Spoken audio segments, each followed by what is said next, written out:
હવે જે ચેપ્ટર આપણે લોકો શરૂ કરવા જઈ રહ્યા છીએ એ છે ચેપ્ટર નંબર 4 વિદ્યુતભારોની ગતિને લીધે ચુંબકીય અસરો. વિદ્યુતભારોની ગતિને લીધે ચુંબકીય અસરો.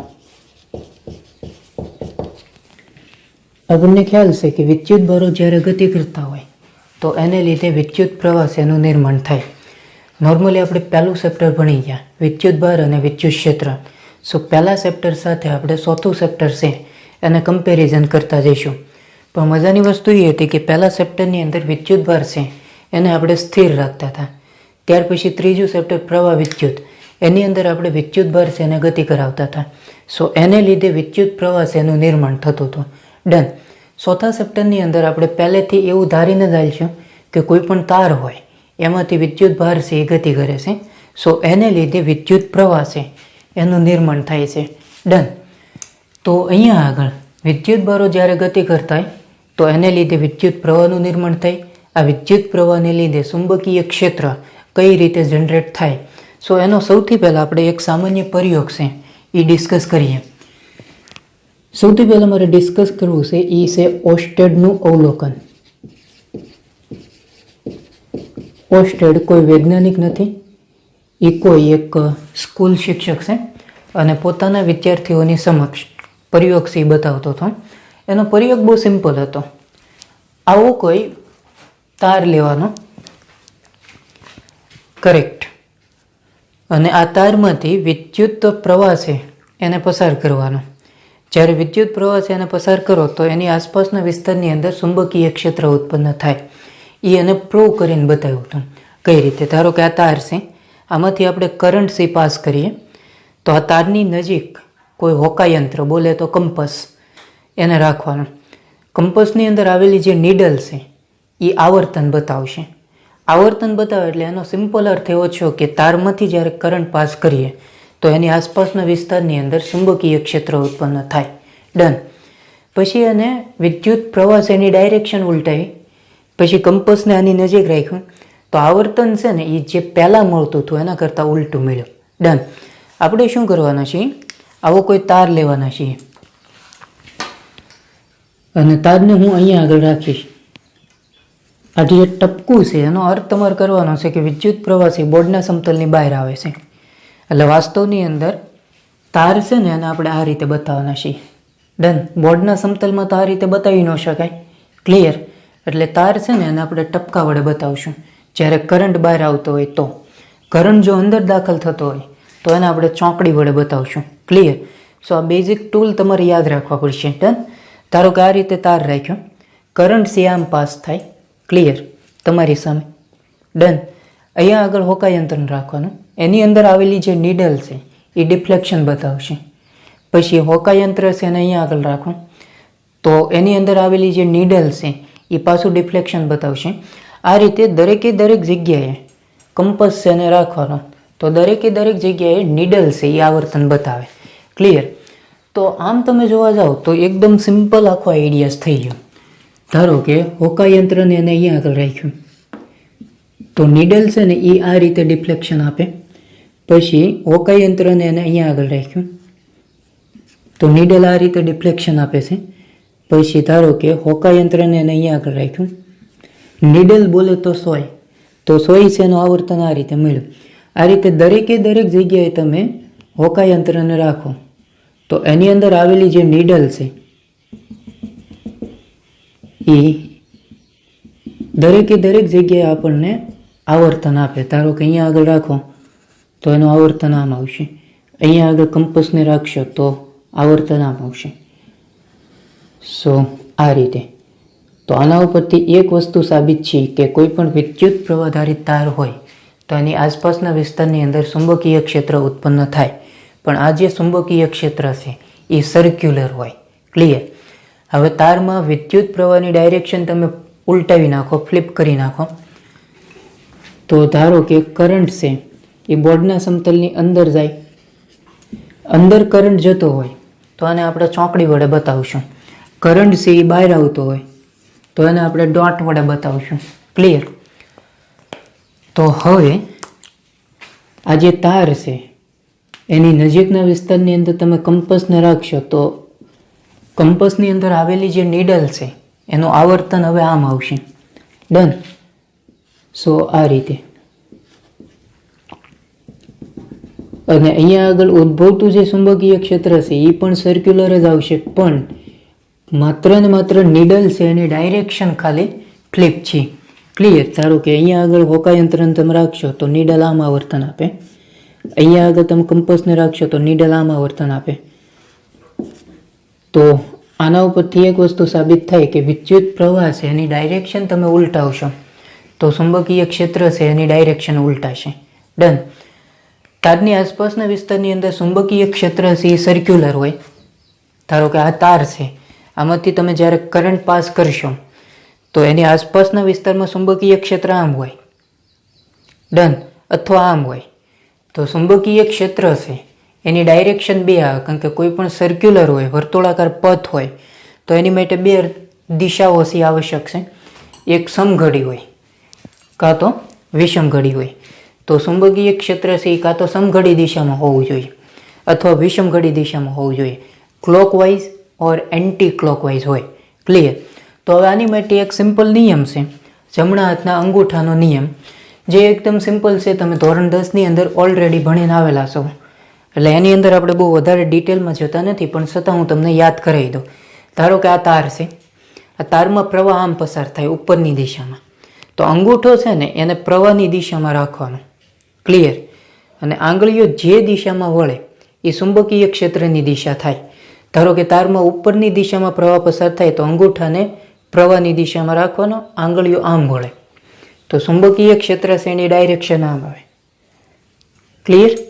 એવી જ રીતે ધારો કે કરંટ છે નીચે તરફ ફ્લો થાય અધો દિશામાં, તો અંગૂઠાને પ્રવાહની દિશામાં રાખવાનો, આંગળીઓ જે દિશામાં વળે એ ચુંબકીય ક્ષેત્રની ડાયરેક્શન આપે. ડન. એટલે સર્ક્યુલર પાથ હોય તો એની અંદર બે દિશા હોય, સમઘડી અથવા વિષમઘડી. ક્લિયર? તો અહીંયા આગળ ધારો કે કરંટ છે બહાર આવે તો ચુંબકીય ક્ષેત્ર આમ આવશે. એગ્રી? અહીંયા આગળ કરંટ છે અંદર દાખલ થાય, કરંટ અંદર દાખલ થાય તો આંગળીઓ આમ વળે તો અહીંયા આગળ ચુંબકીય ક્ષેત્ર છે એની ડાયરેક્શન આમ આવશે. ક્લિયર? સો આ બેઝિક આખો આઈડિયાસ છે, જે એકદમ સ્ટ્રેટ ફોરવર્ડ આખો આઈડિયાસ છે. મેં કીધું એમ કે ઓસ્ટેડ છે એને આ જે પ્રયોગ છે એ ઈસવીસન 1819ની આસપાસ કરેલો. સ્કૂલ શિક્ષક હતો, કોઈ વૈજ્ઞાનિક હતો નહીં, એટલે એનું રિસર્ચ પેપર છે એ કોઈની સમક્ષ બારું આવ્યું નહીં. પણ એકાદ વર્ષ પછી ઈસવીસન 1820ની આસપાસ આર્ગો નામનો એક વૈજ્ઞાનિક થઈ ગયો. એને ઓસ્ટેડે આજે અવલોકન કર્યું, એના ઉપર એને સ્ટડી કર્યો અને ફ્રેન્ચ એકેડેમીની સમક્ષ આ જે પ્રયોગ છે એ એને રજૂ કર્યો. એવા સમયે આર્ગોસી જ્યારે રિસર્ચ પેપર વાંચતો હતો ઓસ્ટેડનું, તો ત્યારે એક હતો વૈજ્ઞાનિક એમ્પિયર, એ સાંભળતો હતો, અને બીજા બે વૈજ્ઞાનિકો, એક હતો બાયો અને બીજો હતો સાવર. આ બે વૈજ્ઞાનિકો છે, બાયો સાવર. આમ તો બાયો છે અને સાવર છે એ બે અલગ અલગ વૈજ્ઞાનિકો છે. ઘણાને એમ લાગતું હોય કે બાયો સાવર છે એ એક જ વૈજ્ઞાનિક છે, પણ એવું નથી. કદાચ બાયો છે એ મેન હશે અને સાવર છે એનો આસિસ્ટન્ટ હશે. ડન. અને એમ્પિયર તો તમે જાણો છો, કારણ કે વિદ્યુત પ્રવાહનો એકમ છે આપણે એમ્પિયર રાખીએ છીએ, જે એમ્પિયરની યાદમાં એસઆઈ એકમ તરીકે. ડન. તો બાયો અને સાવર છે અને આમાં રસ લાગ્યો કે કોઈ પણ વિદ્યુત પ્રવાહ ધારિત તાર હોય એની આસપાસના વિસ્તારમાં ચુંબકીય ક્ષેત્ર ઉત્પન્ન થાય તો મેગ્નેટને લીધે કોઈ ઇલેક્ટ્રિસિટી છે જનરેટ કરી શકાય કે નહીં. તો આ બધા ઉપર હવે અહીંથી કામ કરવાનું છે એ શરૂ છું. ક્લિયર? માત્ર ને માત્ર ટૂંકા સમયગાળામાં લગભગ 2 મહિનાની અંદર, 2 જ મહિના, 2 મંથ, એની અંદર બાયો સાવરે કોઈ પણ બિંદુ આગળ ચુંબકીય ક્ષેત્ર હોય કેટલું એની માટેનું સૂત્ર જ એને રજૂ કરી નાખ્યું. હાવ ટૂંકામાં ટૂંકો સમયગાળો, એની કોઈ સાબિતી નથી, હાવ માત્ર અંદાજિત આઈડિયા અથવા તો એને પ્રેક્ટિકલને આધારે એ સૂત્ર છે રજૂ કર્યું છે એવું આપણે માનીશું. એને શું કર્યું, કોઈ યાદચ્છિક તાર લીધો. અત્યારે આપણે આવા આકારનો તાર લઈએ, પછી જેમ જેમ આપણે સેપ્ટરની અંદર આગળ વધતા જઈશું એમ એમ તાર છે એને આપણે યોગ્ય આકારથી લેતા જઈશું. ધારો કે કોઈ સુરેખ તાર, ટેક એન એક્ઝામ્પલ આ રીતે, બરોબર. પછી આ તારને વર્તુળાકાર રીતે વાળીએ, એમાંથી કરંટ પાસ કરીએ તો ચુંબકીય ક્ષેત્ર કેટલું હોય, ટેક એન એક્ઝામ્પલ આ રીતે. ડન. આમાંથી તમે કરંટ પાસ કરો તો જુદા જુદા બિંદુ આગળ ચુંબકીય ક્ષેત્ર કેટલું હોય. પછી કોઈ લંબચોરસ કોઇલ હોય, ધારો કે આ રીતે, તારને તમે આ રીતે વાળી નાખો તો હવે આને કેન્દ્ર ઉપર ચુંબકીય ક્ષેત્ર કેટલું હોય, જુદા જુદા બિંદુ આગળ ચુંબકીય ક્ષેત્ર કેટલું હોય, એ આપણે પાછા સ્પેશિયલ કેસીસની અંદર લેવાના છીએ, બરોબર. અથવા આને રિલેટેડ જે ન્યુમેરિકલ આપણે સોલ્વ કરવાના છીએ ત્યારે આપણે ડિસ્કસ કરવાના છીએ. પણ અત્યારે બાયો સાવર્ટે કોઈ આવો યાદચ્છિક તાર લીધો. આખા તારની જે લંબાઈ છે ધારો કે કેપિટલ એલ છે, અને આ તારમાંથી એને આઈ જેટલો પ્રવાહ છે એ પસાર કર્યો. ધારો કે અહીંયા આગળ કોઈ બિંદુ છે, સો આ જે બિંદુ છે એને આપણે કહી દઈએ બિંદુ પી. મારે આ તારને લીધે બિંદુ પી આગળ ચુંબકીય ક્ષેત્ર છે ફાઇન્ડ કરવું છે. ડન. તો કરવું શું પડશે, તમે જસ્ટ અહીંથી વિચારવાનું શરૂ કરો તો અહીંથી બિંદુ પી સુધીનું અંતર, અહીંથી બિંદુ પી સુધીનું અંતર, અહીંથી બિંદુ પી સુધીનું અંતર, અહીંથી બિંદુ પી સુધીનું અંતર, દરેકે દરેક અંતર છે એ તારથી બિંદુ પી સુધીના અલગ અલગ આવશે. તો આની માટે સિમ્પલ રસ્તો શું છે કે આ જે તાર છે એના ઉપર તમે કોઈ નાનો અમથો ટુકડો લઈ લો. નાનો અમથો ટુકડો લઈશો એટલે આ નાના ટુકડાથી બિંદુ પી સુધીનું અંતરથી લગભગ કોન્સ્ટન્ટ ગણી શકાય, અચળ. એટલે હું અહીંયા આગળ કોઈ એક નાનો અમથો ટુકડો લઉં છું. મેં કીધું એમ આખા તારની લંબાઈ છે ધારો કે કેપિટલ એલ હોય તો નાના ટુકડાની લંબાઈ હવે કેટલી થઈ જશે, એ થઈ જશે ડીએલ. એગ્રી. અને આ ટુકડામાંથીની પ્રવાહ પસાર થશે એટલે અહીંયા આગળ એક નવી ભૌતિક રાશિ છે એ આપણે વ્યાખ્યાયિત કરવી પડશે. સો એને કહેવામાં આવે છે નોર્મલી આઈડીએલ. આઈડીએલ છે એને આપણે કહીશું નોર્મલી વિદ્યુત પ્રવાહ ખંડ. આઈ એટલે પ્રવાહ અને ડીએલ એ તો ટુકડો છે, સો ટુકડાને આપણે કહીશું ખંડ, તો એને કહેવાય વિદ્યુત પ્રવાહ ખંડ. સો આઈડીએલ ખરેખર વાસ્તવની અંદર પ્રવાહ ખંડ છે, એ વિદ્યુત ભારને સમતુલ્ય છે. આપણે પહેલા ચેપ્ટરની અંદર ક્યુ છે અને વિદ્યુત ભાર કહેતા હતા, તો મેગ્નેટિઝમની અંદર ક્યુની જગ્યાએ આપણે લેવાના છીએ આઈ ડીએલ. ડન. પહેલા ચેપ્ટરની અંદર આપણે વિદ્યુત ક્ષેત્ર માટેનું સૂત્ર ભણી ગયા, ઈ બરાબર કે ક્યુના છેદમાં આર સ્ક્વેર. ડન. પણ કેની જગ્યાએ તમે લેતા હતા નોર્મલી 1/4 એપ્સાઇલોન 0 ક્યુ અપોન આર સ્ક્વેર. આવું ઇક્વેશન આપણને મળતું હતું, યાદ કરો, વિદ્યુત ક્ષેત્રનું. ડન. કોઈ બિંદુ વિદ્યુત ભાર હોય એનાથી આર જેટલા અંતરે કોઈ બિંદુ આવેલું હોય ત્યાં આગળ તમારે વિદ્યુત ક્ષેત્ર ફાઇન્ડ કરવું હોય તો એની માટેનું આ સિમ્પલ ઇક્વેશન હતું નોર્મલી, ઈ બરાબર 1/4 એપ્સાઇલોન 0 ક્યુ અપોન આર સ્ક્વેર. સેમ અહીંયા આગળ તાર છે તો તારથી બિંદુ પી આગળ મારે ચુંબકીય ક્ષેત્ર છે એ ફાઇન્ડ કરવું છે. તો બાયો અને સાવર્ટ નામના વૈજ્ઞાનિકે સૌથી પહેલાં તાર ઉપર કોઈ નાનો અમથો ટુકડો લઈ લીધો, એ ટુકડાને નામ આપી દીધું આઈડીએલ, અને એને કહેવામાં આવે છે નોર્મલી પ્રવાહખંડ. તો સૌથી પહેલાં એને નાના ટુકડાને લીધે બિંદુ પી આગળ કેટલું ચુંબકીય ક્ષેત્ર મળે એ એને શોધવાનો પ્રયત્ન કર્યો. ટેક એન એક્ઝામ્પલ, ધારો કે આ ખંડથી બિંદુ પી સુધીનું જે ડિસ્ટન્સ છે એને આપણે કહી દઈએ સ્થાન સદિશ આર. એગ્રી? સો આ બેઝિક આખો આઈડિયા થઈ ગયો. ઓકે, તો અહીંયા આગળ બિંદુ આ નાના ટુકડાને લીધે ઉદ્ભવતું જે ચુંબકીય ક્ષેત્ર છે એને હું કહું છું ડીબી. ડીબી એટલા માટે આવશે કારણ કે નાનો ટુકડો છે. ક્લિયર? સો નાના ટુકડાને લીધે બિંદુ પી આગળ ચુંબકીય ક્ષેત્ર જે જનરેટ થશે એ નાનું હશે, એટલે એને આપણે સૂક્ષ્મ બતાવશું. ચુંબકીય ક્ષેત્ર છે સદિશ રાશિ છે એટલે એને તમારે ઉપર વેક્ટર લેવું પડશે.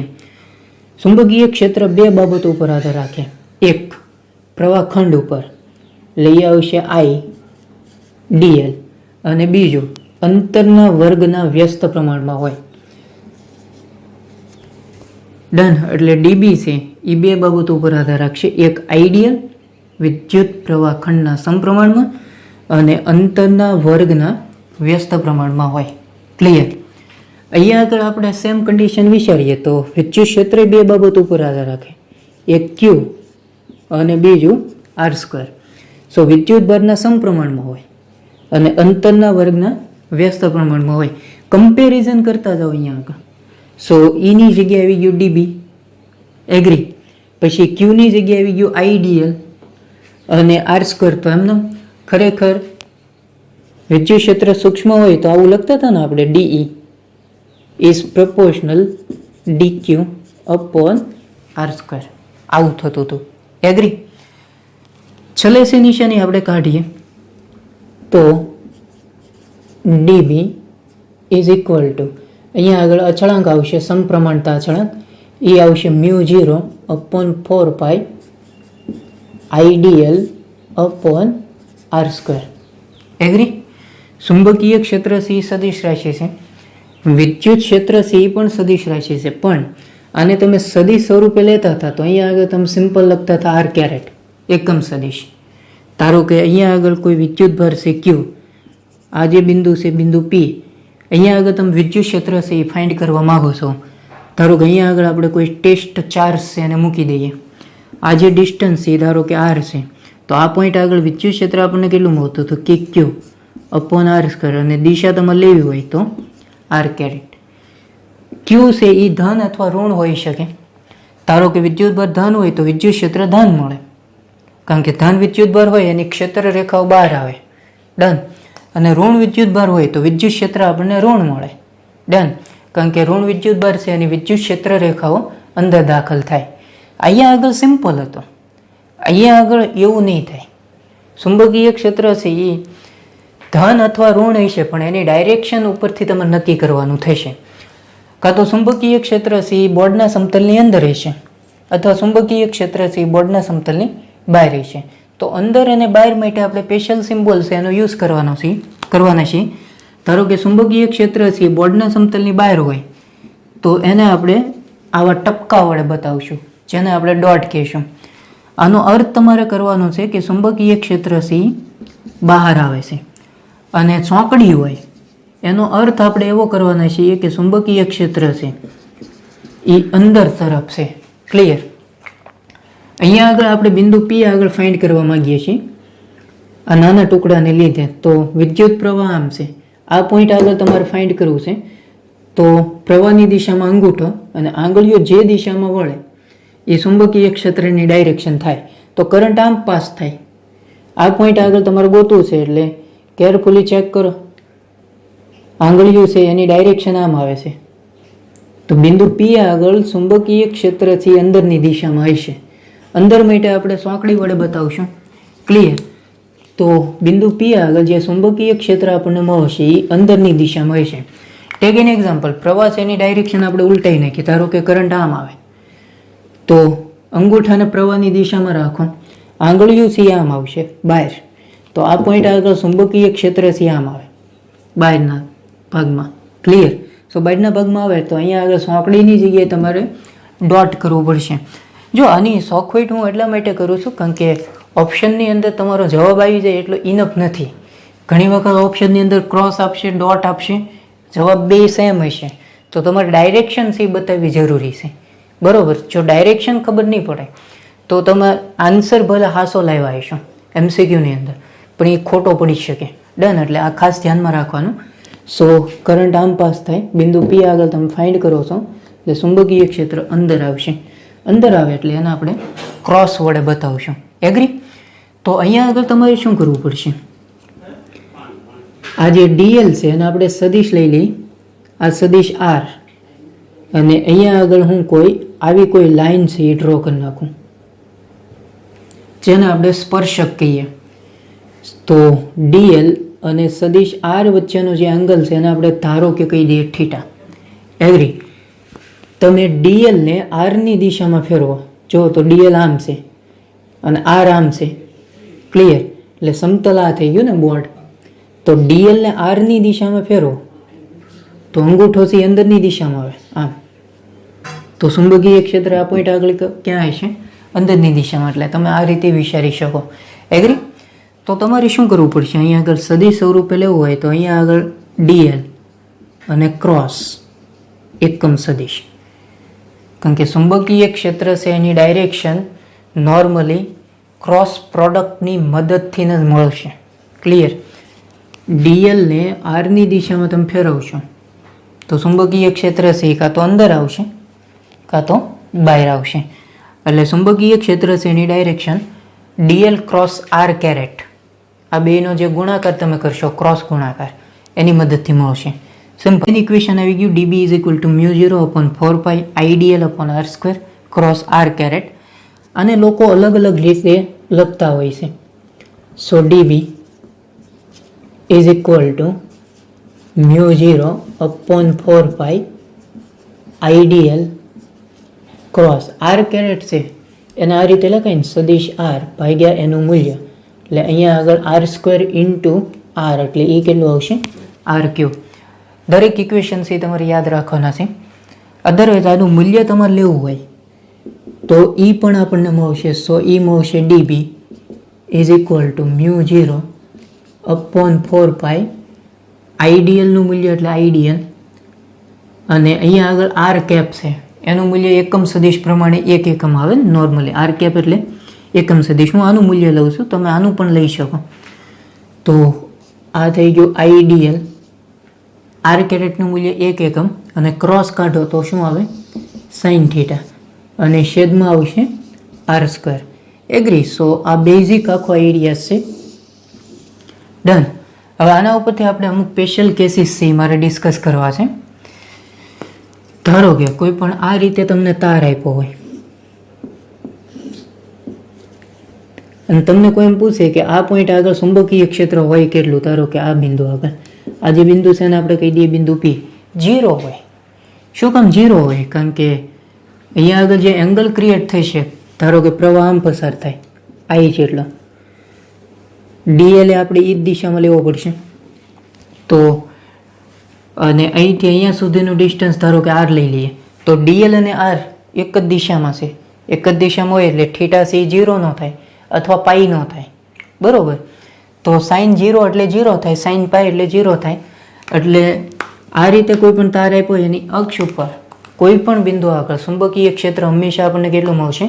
0 મળશે. કારણ કે આપણે એવું જ ભણ્યા ને. ધારો કે આ તાર હોય, આ તારમાંથી તમે પ્રવાહ પસાર કરો. ક્લિયર? તમે પ્રવાહ પસાર કરશો તો એની આસપાસના વિસ્તારમાં ચુંબકીય ક્ષેત્ર ઉત્પન્ન થાય. પછી ધારો કે આ તાર છે તો આ તારની અક્ષ ઉપર કોઈ પણ બિંદુ પસંદ કરશો તો ત્યાં આગળ ચુંબકીય ક્ષેત્ર હોય નહીં, એની આસપાસના વિસ્તારમાં ચુંબકીય ક્ષેત્ર હોય. ક્લિયર? સો આ બેઝિક આખો આઈડિયા છે, આ ખાસ તમારે ધ્યાનમાં રાખવાનો થશે. ડન. સો આ બેઝિક આખો આઈડિયા થઈ ગયો, જે એકદમ સ્ટ્રેટ ફોરવર્ડ આખો આઈડિયા કહી શકાય. હવે આનું તમારે કરવું પડે રેખા સંકલન. તો આખા તાર માટે આ પોઈન્ટ આગળ ચુંબકીય ક્ષેત્ર છે એ તમને મળશે, પણ એમાં આપણે વધારે ડિટેલમાં જવાનું નથી. જ્યારે જરૂર પડશે ત્યારે આપણે સંકલન છે એ કરી નાખશું. પણ આ ઇક્વેશન છે એ તમારે ધ્યાનમાં રાખવાનું છે. ખાસ કરીને આ જે ઇક્વેશન છે એ આના ઉપરથી આપણે ડિસ્કસ કર્યું. એગ્રી? 1/4 પાઈ એપ્સાઇલોન 0 છે, એમાં મ્યુ 0/4 પાઈ આવી ગયું. ક્લિયર? આઈડીએલ છે એની જગ્યાએ આવી જશે વિદ્યુત ભાર, અને છેદમાં આર સ્ક્વેર તો છે જ, સાઇન થીટા છે એ તો નોર્મલી ક્રોસ ગુણાકાર ઉપરથી તમને મળ્યું. તો આ રીતે તમારે કમ્પેરિઝન છે એ કરતી જવાની થશે. બીજી એક અગત્યની બાબત અહીંયા આગળ સમજવા જેવી છે. અહીંયા આગળ જે 1/ε0 આવે છે એને સમતુલ્ય આવી જાય ને મ્યુ 0. બાયો સાવર્ટે આમાં કોઈ નવીન વસ્તુ કરી નથી, કોઈ થિયરી એને રજૂ કરી નથી. માત્ર ને માત્ર પ્રેક્ટિકલને આધારે આ સૂત્ર છે એ રજૂ કર્યું. બરોબર?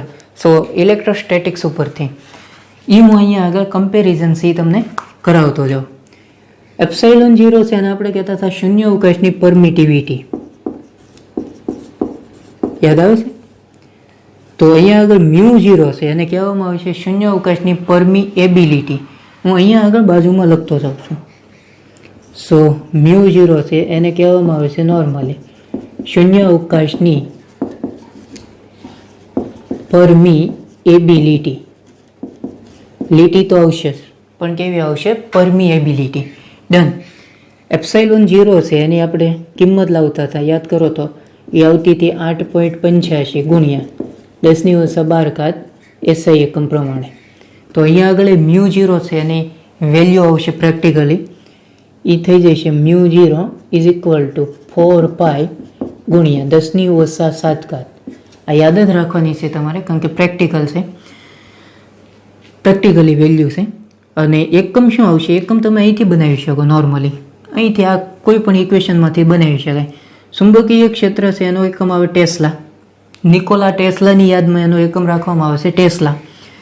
પછી મ્યુ 0 ને અહીંથી તમારે કરતા બનાવો ને, આઈ એટલે એમ્પિયર, ડીએલ એટલે મીટર અને આર સ્ક્વેર છે એટલે મીટર સ્ક્વેર. અહીંથી એક મીટર કેન્સલ આઉટ થશે એટલે ફાઇનલ શું આવશે? Tesla metre upon ampere.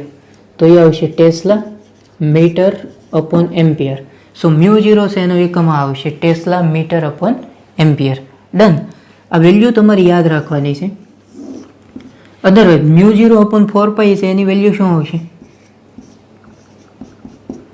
એ થઈ જશે 10⁻7 ટેસ્લા મીટર અપોન એમ્પિયર. 4 પાઈ અહીંયા આગળ વી આવશે એટલે ઉપરનું ઇક્વેશન જ આવી જશે. ડન. સો આ બેઝિક આખો આઈડિયા છે. Tesla metre upon ampere. ટેસ્લાનું બીજું આવશે જે આપણે આગળ પાછા ભણવાના છે. એક આવું ઇક્વેશન આવશે, F બરાબર ILB. તો બીનો એકમ અહીંથી બની શકે ને, એફના છેદમાં IL. એફ એટલે ન્યૂટન, આઈ એટલે એમ્પિયર અને એલ એટલે મીટર. સો ન્યૂટન એમ્પિયર મીટર. ટેસ્લાની જગ્યાએ બીજો એકમ આવશે, આ તમારે યાદ રાખવાનો છે, જે આપણે પાછા નેક્સ્ટ એપિસોડની અંદર આપણે લેવાના છીએ 1-2 લેક્ચર પછી. ક્લિયર? તો ટેસ્લાની જગ્યાએ તમે અહીંયા આગળ એકમ મૂકી શકો. તો મ્યુ 0 છે એનો નવો એકમ શું આવશે? ટેસ્લાની જગ્યાએ આવશે ન્યૂટન, પછી metre upon ampere into ampere એટલે ampere square into metre. Metre cancel out એટલે બીજો એકમ આવશે. સો આના ઉપરથી તમે પારિમાણિક છે એ સૂત્ર બનાવી શકો મ્યુ 0નું. ડન. તો એટલા માટે મેં અહીંયા આગળ ડિસ્કસ એ કરાવેલું છે. પારિમાણિક સૂત્ર છે એ તમારે જાતે ડિસ્કસ કરવાનું છે, બનાવવાનું છે, એટલે એમાં હું જતો નથી. પણ આ બેઝિક આખો આઈડિયા છે જે એકદમ સ્ટ્રેટ ફોરવર્ડ આખો આઈડિયા કહી શકાય. ડન. હવે બાયો સાવર્ટે જે નિયમ રજૂ કર્યો એને લીધે આપણે કોઈ પણ વર્તુળાકાર રિંગ હોય એમાંથી કોઈ પણ પ્રવાસે અને પસાર કરીએ કોઈ પણ ડાયરેક્શનમાં, તો રિંગની અક્ષ ઉપર કેટલું ચુંબકીય ક્ષેત્ર આપણને મળે એ આપણે તારવવું છે. સિલેબસની અંદર રિંગની અક્ષ ઉપરનું ચુંબકીય ક્ષેત્ર છે, બરોબર. એટલે એ એક થિયરી છે, એ આપણે ડિસ્કસ કરીએ. હવે એકદમ સિમ્પલ આઈડિયાઝ છે, પણ એને આપણે પ્રેક્ટિકલી છે એ ડિસ્કસ કરતા જઈએ જેથી કરીને આમ સમજવું થોડુંક ઇઝી થઈ જાય. સતત ધ્યાન છે અહીંયા આગળ રાખવાનું છે. ત્યાર પછીનો જે ટોપિક મારે ડિસ્કસ કરવો છે એ છે વર્તુળાકાર રિંગ.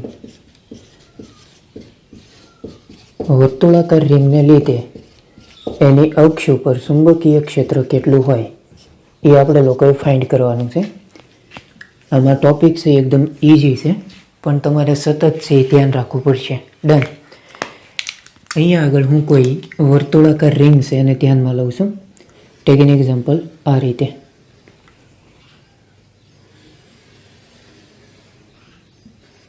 ડન. ધારો કે રિંગમાંથી કરંટ આ રીતે પાસ થાય, આઈ જેટલો. એગ્રી? આ થઈ ગયું રિંગનું કેન્દ્ર. કેન્દ્રને આપણે ઓ કહી દઈએ અને રિંગ છે એની જે રેડિયસ છે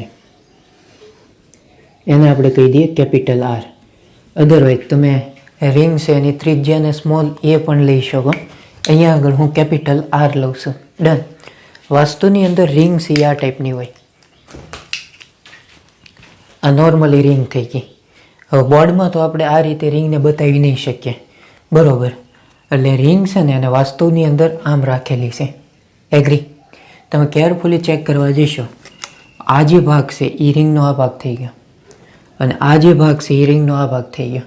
એટલે વાસ્તવની અંદર રિંગ છે ને આમ રાખેલી છે. એગ્રી? રિંગમાં આમ કરંટ પાસ થાય એટલે તમારે આમ વિચારવું પડશે. એગ્રી? ડન. જો આ બધું તમારે વિચારીને જવું પડશે. ડન. આ થઈ ગયું રિંગનું કેન્દ્ર. સો અહીંથી તમે એક લાઈન ડ્રો કરશો તો એને કહેવાય નોર્મલી અક્ષ. તમને ખ્યાલ છે કે અક્ષ છે એ ભૌમિતિક છે. જો હવે પ્રેક્ટિકલી મારે બતાવવું હોય તો આ થઈ જશે નોર્મલી અક્ષ. એગ્રી? તો અક્ષ ઉપર કોઈ પણ બિંદુએ મારે ચુંબકીય ક્ષેત્ર છે ફાઇન્ડ કરવું છે. ધારો કે કેન્દ્રથી કોઈ પણ બિંદુ આપણે પસંદ કરીએ ત્યાં સુધીનું જે ડિસ્ટન્સ છે એને આપણે કહી દઈએ એક્સ. એગ્રી? પણ મેં કીધું એમ કે અક્ષ એટલે આવો કોઈ તાર ન હોય, એ ભૌમિતિક કહેવાય, નોર્મલી કોઈ રેખા કહેવાય. બે બાજુ આવશે અક્ષ. ડન. આપણે રિંગથી આ બાજુએ કોઈ બિંદુ સી પસંદ કરીએ અને ત્યાં આગળ ચુંબકીય ક્ષેત્ર છે એ આપણે ફાઇન્ડ કરીએ. અને આપણે કહી દઈએ એક્સ અક્ષ. આ કેન્દ્ર થઈ ગયું. ધારો કે કેન્દ્રથી અહીંયા આગળ કોઈ બિંદુ છે, ધારો કે બિંદુ પી. સો બિંદુ પી આગળ ચુંબકીય ક્ષેત્ર છે એ મારે ફાઇન્ડ કરવું છે. તો કેન્દ્રથી બિંદુ પી સુધીનું જે ડિસ્ટન્સ છે એને આપણે કહી દઈએ એક્સ. ડન. સો રિંગથી એક્સ જેટલા અંતરે કોઈ બિંદુ આવેલું છે તો ત્યાં આગળ ચુંબકીય ક્ષેત્ર કેટલું હશે? બાયો સાવર્ટના આઈડિયા અનુસાર રિંગમાંથી કરંટ પાસ થાય એટલે રિંગ ઉપરનો કોઈ નાનો અમથો ટુકડો છે એ તમારે વિચારવો પડશે. આ ઉપરાંત ઓસ્ટેડે પ્રયોગ કરેલો કે કોઈ પણ વિદ્યુત પ્રવાહધારી તાર હોય, ટેક એન એક્ઝામ્પલ, આ તાર છે, આ તારમાંથી જ્યારે કરંટ પાસ કરવામાં આવે, વિદ્યુત પ્રવાહ જ્યારે પસાર થતો હોય તો એની આસપાસના વિસ્તારમાં ચુંબકીય ક્ષેત્ર સી ઉત્પન્ન થાય. ઇન શોર્ટમાં આ જે તાર છે એ એક ચુંબક તરીકે વર્તશે. અહીંયા આગળ તમે ચેક કરવા જઈશો તો રિંગમાંથી પ્રવાહ સી પસાર થાય.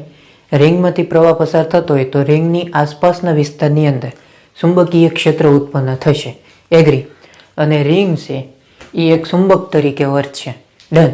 સો આ બેઝિક આખો આઈડિયાઝ થઈ ગયો. બાયો સાવર્ટના આઈડિયા અનુસાર તમારે રિંગ ઉપરનો કોઈ એક નાનો અમથો ટુકડો છે વિચારવો પડશે. કારણ કે બાયો સાવર્ટની થિયરી આપણે ભણી ગયા. સો એને સૌથી પહેલાં નાના ટુકડા ઉપરનું ચુંબકીય ક્ષેત્ર ફાઇન્ડ કર્યું હતું. ડન.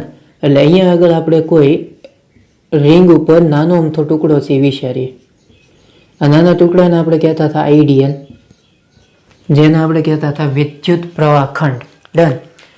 તો આ વિદ્યુત પ્રવાહ ખંડને લીધે બિંદુ પી આગળ ચુંબકીય ક્ષેત્ર છે એ કેટલું આવશે એ આપણે ફાઇન્ડ કરીએ. પ્રેક્ટિકલી છે ને એ તમારે સમજવું પડશે. આ રીતે રિંગ રાખેલી છે. અહીંયા આગળ મેં નાનો અમથો ટુકડો વિચારેલો છે. ડન. અહીંયા આગળ તમને બતાવી જ છે. ધારો કે આ નાનો અમથો ટુકડો છે એટલે આ થઈ ગયો નોર્મલી તમારો વિદ્યુત પ્રવાહ ખંડ. એની ડાયરેક્શન ક્યાં આવશે? મારી તરફ. કારણ કે આમ કરંટ પાસ થાય રિંગમાં. અહીંયા આગળ તમે ટુકડો વિચારેલો હોય તો કરંટ છે એ મારી તરફ આવશે અથવા આઈડિયલ છે એ મારી તરફ આવશે. ડન. તો આ આઈડિયલને લીધે ચુંબકીય ક્ષેત્ર કેટલું મળશે આપણને? આમ મળશે ને નોર્મલી. સમજો ને હું કહું? એગ્રી? અહીંયા આગળ કોઈ બિંદુ આપણે પસંદ કરેલું છે, બિંદુ પી. તો અહીંયા આગળ મારે ચુંબકીય ક્ષેત્ર ફાઇન્ડ કરવું છે. બહુ વ્યવસ્થિત જોજો. આઈડિયલ આમ છે એટલે પ્રવાહની દિશામાં અંગૂઠાને તમારે રાખવાનો. આંગળીઓ જે દિશામાં વળે એ ચુંબકીય ક્ષેત્રની દિશા આપે. આ પોઈન્ટ આગળ મારે ફાઇન્ડ કરવું છે એટલે ચુંબકીય ક્ષેત્ર આમ છે. એગ્રી?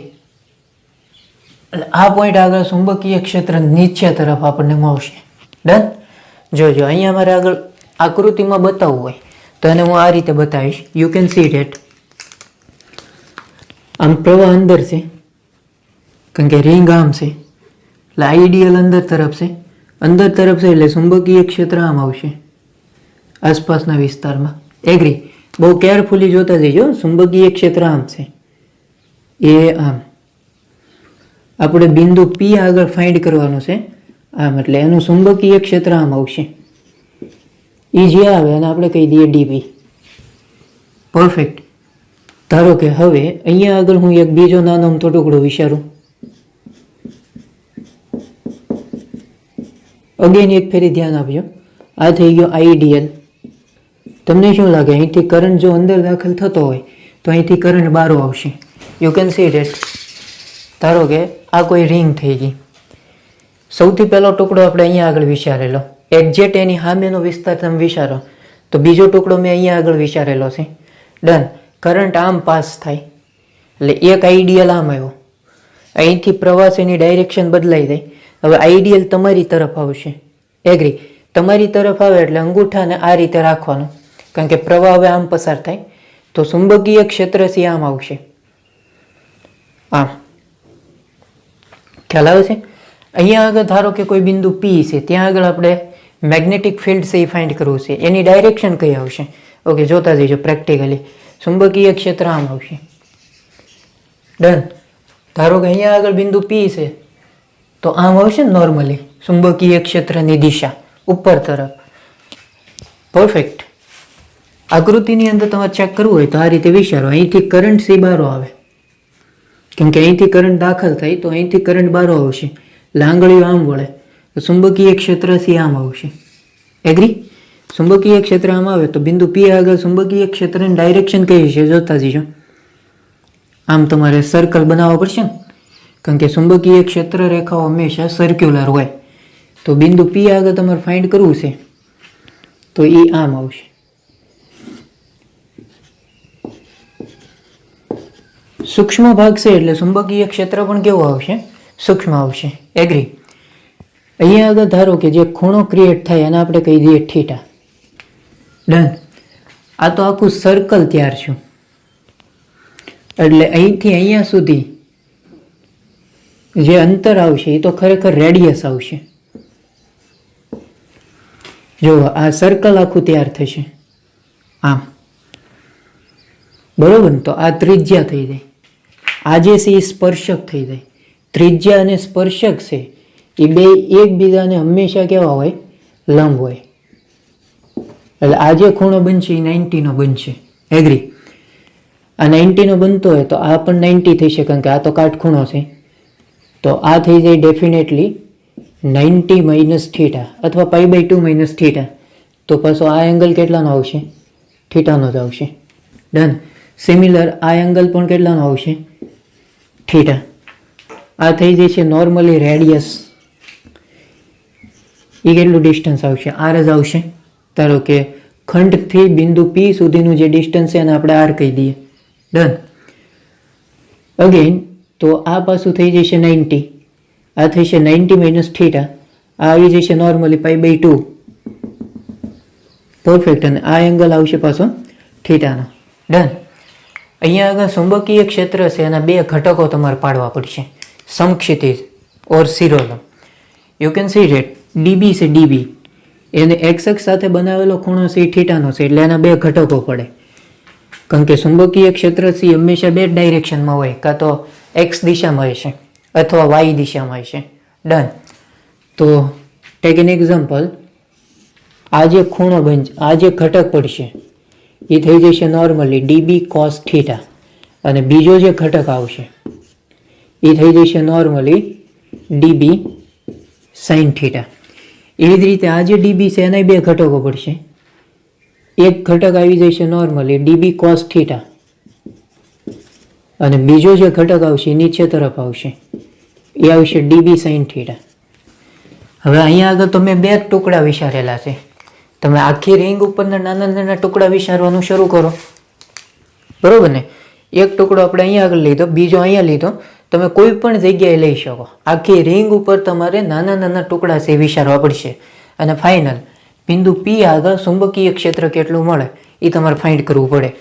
અહીંયા આગળ તમે બે ટુકડા લીધેલા છે તો શું બતાય છે? આ બે ઘટકો છે કેન્સલ આઉટ થશે, dB sine theta, dB sine theta, કારણ કે વિરુદ્ધ દિશામાં આવે છે એટલે આ કેન્સલ થઈ જશે. તો ચુંબકીય ક્ષેત્ર છે એનો માત્ર ને માત્ર એક જ ઘટક વધશે, એ આપણને મળશે એક્સ અક્ષ ઉપર, એ આપણને મળશે ડીબી કોસ થીટા. એગ્રી?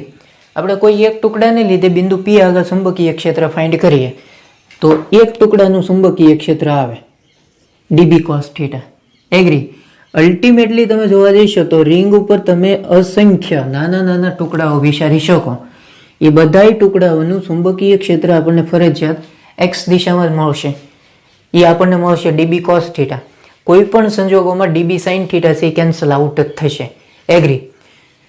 તો ફાઇનલ બિંદુ પી આગળ અથવા તો કેન્દ્રથી એક્સ જેટલા અંતરે ચુંબકીય ક્ષેત્ર છે એ આપણને આવું મળશે. You can see that D of X is equal to રેખા સંકલનમાં ડીબી કોસ થીટા. હવે ઘણા લોકો મને પ્રશ્ન પૂછતા હોય, અહીંયા આગળ તો તમે બે ટુકડા લીધા તો ડીબી કોસ થીટા 2 આવે તો થવું જોઈએ ખરેખર 2 ડીબી કોસ થીટા. પણ વાસ્તવની અંદર આપણે કોઈ એક ટુકડાને લીધે બિંદુ પી આગળ ચુંબકીય ક્ષેત્ર ફાઇન્ડ કરીએ છીએ. એક ટુકડાને લીધે તમે લેતા હો તો ડીબી કોસ થીટા આવે. એગ્રી. પછી આપણે કરી નાખશું આખાનું રેખા સંકલન આખી રિંગને લીધે. તો આખી રિંગને લીધે બિંદુ પી આગળ ચુંબકીય ક્ષેત્ર તમને ફાઇનલ મળી જશે. Agree. Okay, B of X that equal to DB. Biot સાવર્ટનો નિયમ તમને યાદ છે, એ હતો normally μ0 upon 4 pi IDL upon R square sine theta into cos theta. હવે સાઇન થીટા છે એ વાસ્તવની અંદર શું આવશે? ઓકે, થીટા જે આવે છે એ નોર્મલી ખંડથી બિંદુ પી અથવા ખંડથી બિંદુ એ સ્થાન સદિશ અને ડીએલ વચ્ચેનો એંગલ બતાવે. હવે કેરફુલી તમારે સમજવું પડશે. આ ભાગ માટે વિચારશો તો તમે આમ વિચારી શકો. આ થઈ ગયો ડીએલ. ડન. એટલે આ નોર્મલી થઈ ગયો ખંડ. એગ્રી.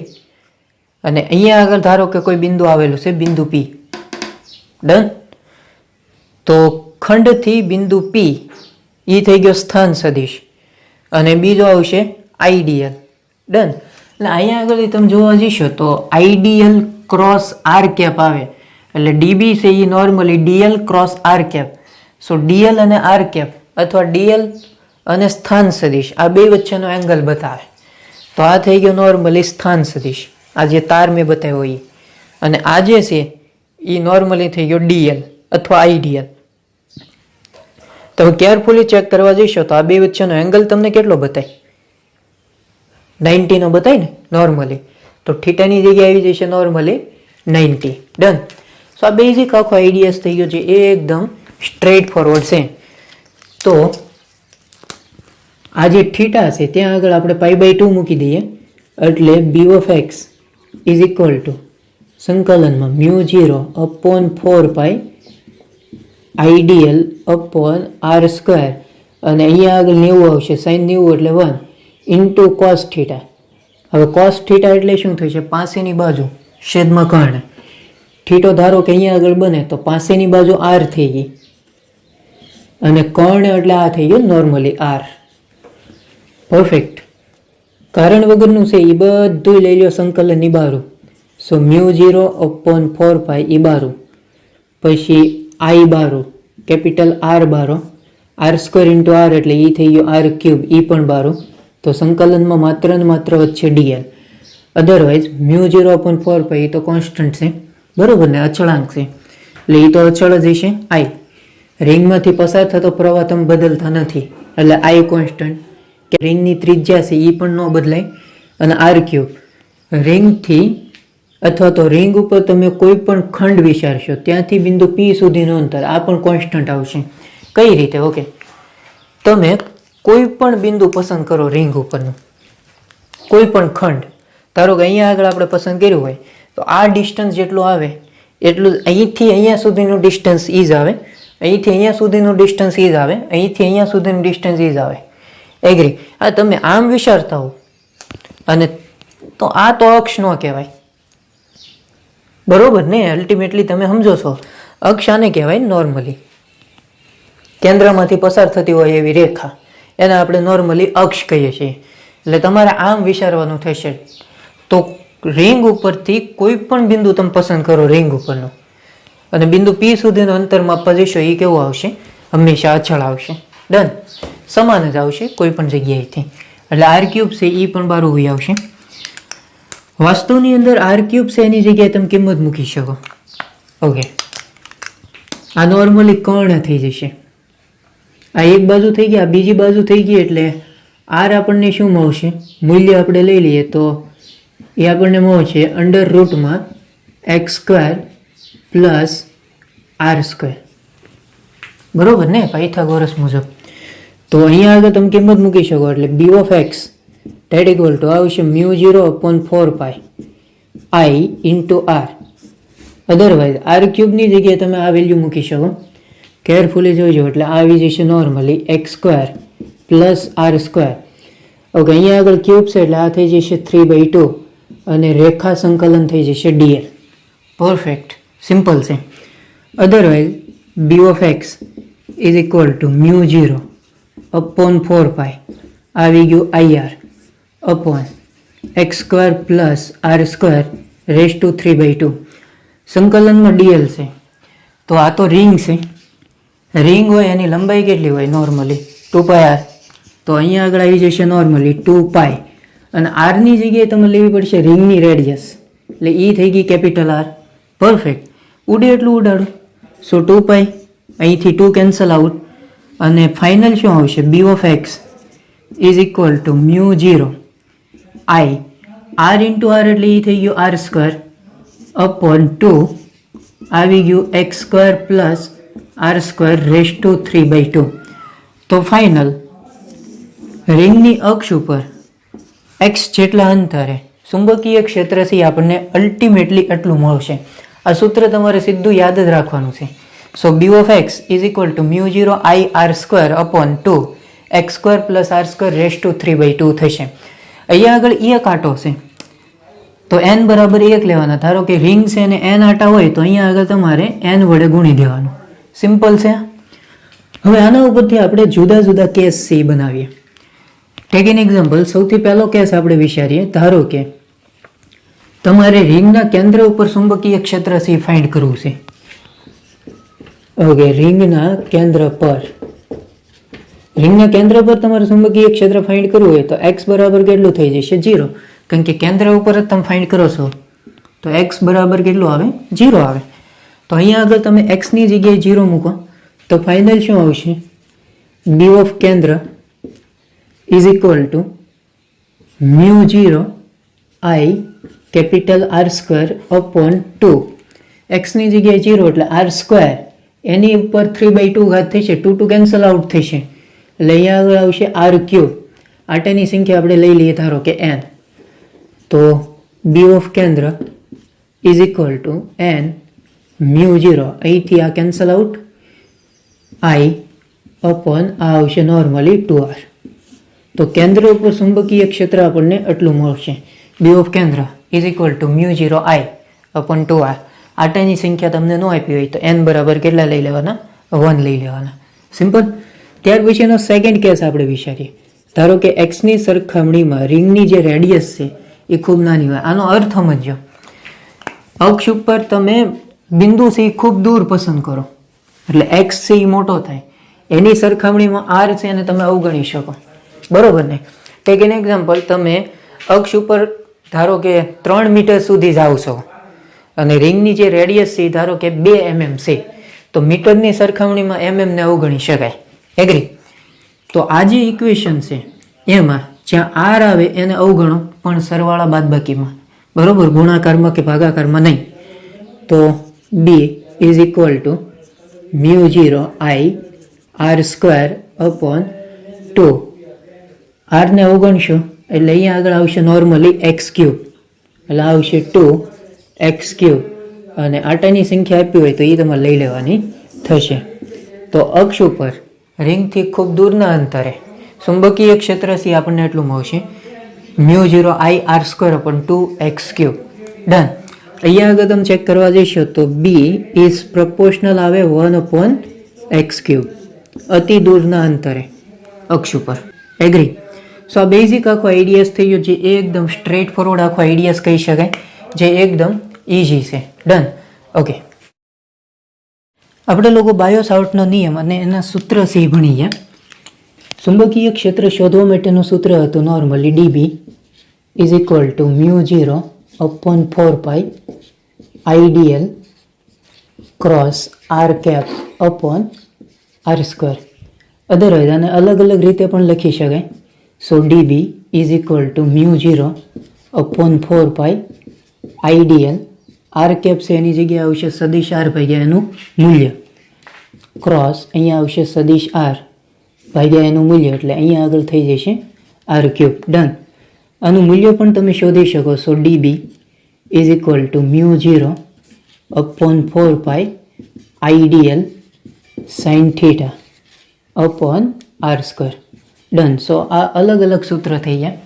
પછી કેન્દ્ર ઉપર ચુંબકીય ક્ષેત્ર તમારે ફાઇન્ડ કરવું હોય, કોઈ પણ રિંગ હોય એના કેન્દ્ર ઉપર ચુંબકીય ક્ષેત્ર તમારે ફાઇન્ડ કરવું હોય તો એની માટેનું સૂત્ર છે બી બરાબર μ0 ni અપોન 2r. એગ્રી. જ્યાં એન સી આટાની સંખ્યા છે, ન આપ્યા હોય તો આટાની સંખ્યા 1 લઈ લેવાની, અને આપ્યા હોય તો એનની જગ્યાએ એ કિંમત તમારે મૂકવાની રહેશે. હવે આના ઉપરથી આપણે અમુક સ્પેશિયલ કેસીસ છે એ મારે ડિસ્કસ કરવા છે.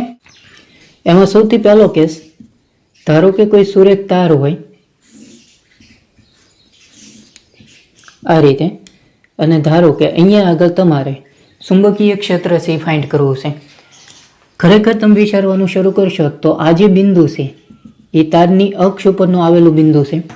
સો અક્ષ ઉપર ચુંબકીય ક્ષેત્ર છે એ તો 0 થઈ જાય.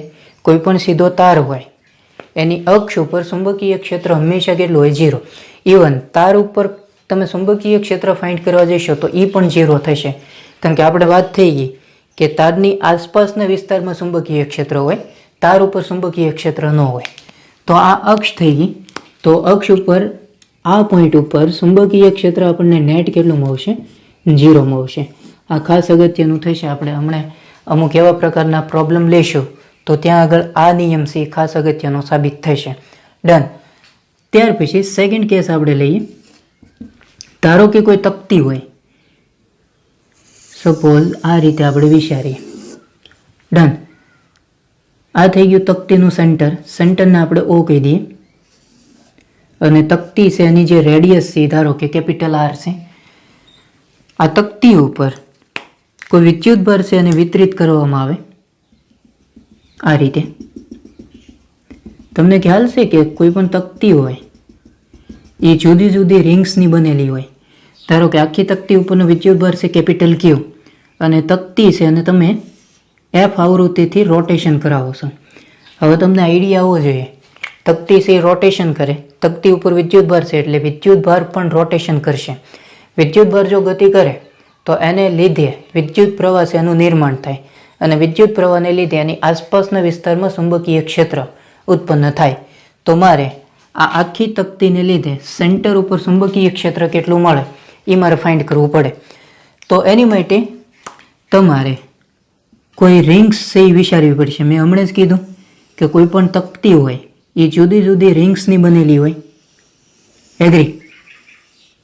આ રીતે ધારો કે આ જે રિંગ છે એની જે રેડિયસ છે ધારો કે સ્મોલ આર છે. આ જે રિંગ છે એની જે જાડાઈ છે એ છે ધારો કે ડીઆર.